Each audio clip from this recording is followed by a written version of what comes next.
Dad, when I was growing up, one of the things that you always told me was that you had a huge comic book collection. You had baseball cards, comic books, you name it. And you would have been a millionaire today if you had kept all of that stuff. So why don't you tell Ezra what happened to all your comic books that you used to have? I hate telling the story because I could have been a millionaire. When I lived with these people who raised me, they had two sons, Theodore and Frankie. Theodore was the nice guy. He always took care of me, and when they beat me, he would console with me and pat my back and all that.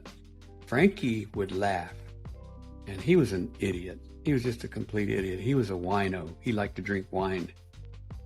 So he was always looking for money. Even when I went in the military, and I went back there one time, and he was begging me for money, but all he wanted to do was just drink wine. So how wine and Frankie relates are probably what happened to my baseball cards. When I was small, actually maybe 12, I used to collect baseball cards. Maybe I started when I was 10 because I always liked baseball cards. And so they would sell a pack of, you'd get a bubble gum and you'd get like 5 cards in the pack. So I would buy this bubble gum. I didn't even like bubble gum, but I would chew it because I bought it. And I'd get these baseball cards. So over the years, I must have had 250 baseball cards. There was a lot. And it goes way back to Willie Mays, Mickey Mantle. I'm sure Ezra will not know who these people were, but if he looks them up, he'll find that, they were the stars of baseball. Even Honus Wagner, and I never saw them play, but their baseball cards are now worth millions. So just like record albums, baseball cards, I've always done this comic books. I would read it one time and put it away. Back in the day, they didn't have sleeves where you could put your cards or your comic books because it wasn't a big thing. Because remember, all of this stuff was just becoming popular back in the early 50s. So, I didn't know that it was going to become popular. People used to make fun of you because you collected this stuff, and I didn't care. So I had friends who did the same thing, and we used to swap cards. We used to play games with them.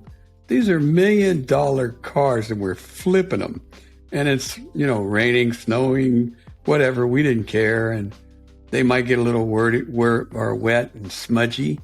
And so when they get smudgy, the letters kind of go away.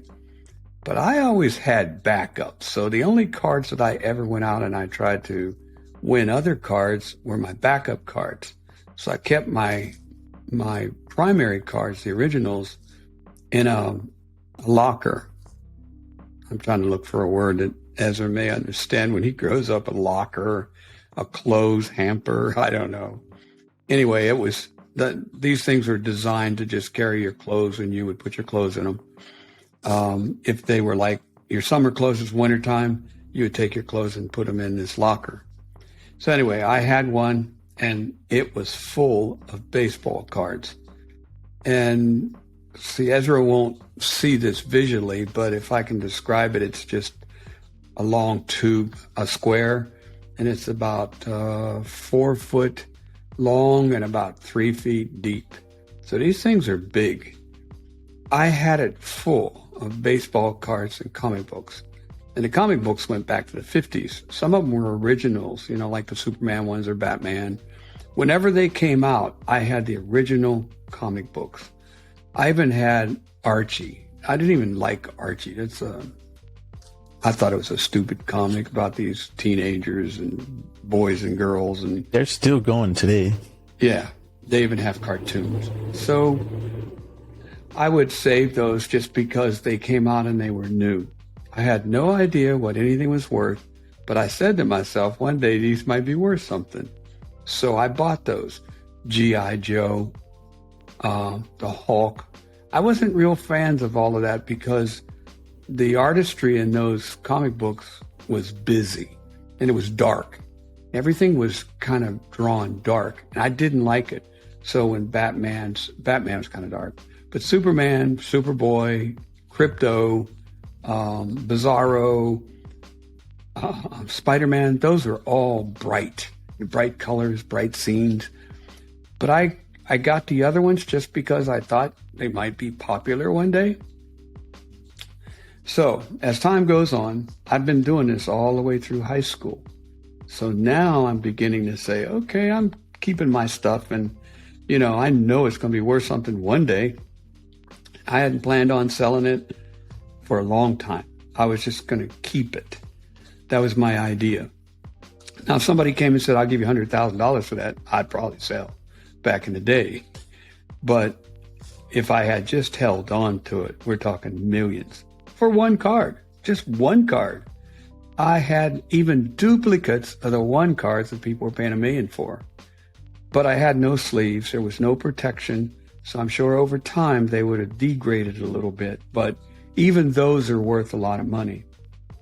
So I go in the military and I say, I'll just come back and get my stuff because I couldn't take it with me.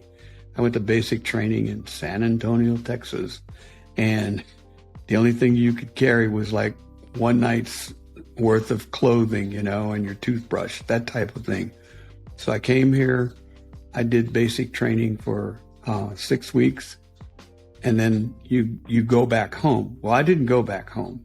I went directly to Las Vegas, which was a direct duty assignment. And I was put in the fire department. Later on, I was put in air rescue. But originally, I went in the fire department because you have to learn skills. And so that's where they did the training. Some people went to tech school, but I went direct. So I went directly to Las Vegas, Nevada. 18 months later, I'm getting transferred to North Carolina to Pope Air Force Base. And so on the way, remember, I never went back. I never went back to these people who raised me. I had nothing to go back to. They were just terrible to me. But my cards were there. So I said, okay, I'm going to go back, get my clothes, and get my trunk. And I had a dog, and I was going to get my dog. I went back. They said that somebody killed the dog that poisoned him. So the dog was dead. My clothes were all given to my cousins, and my trunk was missing. So Frankie, the son of the evil parents, was living with them. Now, he must be 32, 35 years old at the time. And he's still living with them because he has no job. And all he does is drink wine. So, and he's the favorite of the people who raised me. So Frank Whitson, who was the husband of Ella Mae Whitson, were supposedly my parents, which they weren't. Because like I said, I was adopted. But they never told me, not even then. Here I am, come back from the military. They still didn't tell me I was adopted. So I come back, I want to get my stuff. So I'm like, where's my trunk? Nobody knows anything, just like who killed the dog. Nobody knows anything.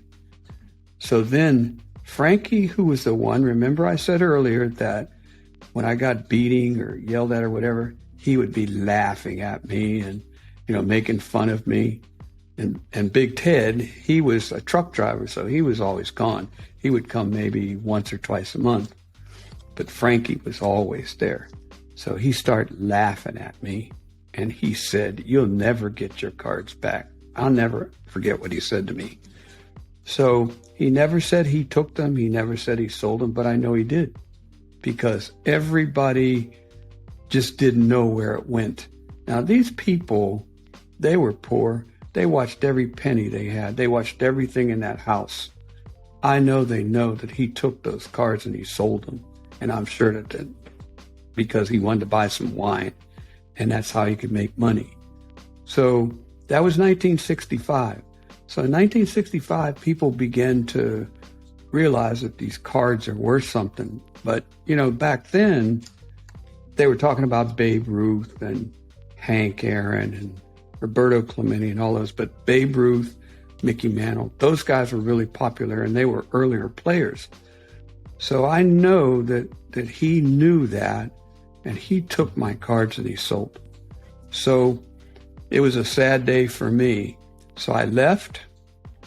This may sound hard, but I never went back again, ever. They raised me from a baby till I was 18 or 19, but I never went back. I had no reason to go back there. So both of them died while I was in the service. Of course, they come and say, your mother died or your father died. Okay. I didn't go back. In fact, I was in Korea when it happened. So for me, I knew that they let Frankie sell my stuff. They probably just gave it to him, but nobody would ever tell me this story. So I could have been a millionaire, a multimillionaire, but this guy drank it down the tube.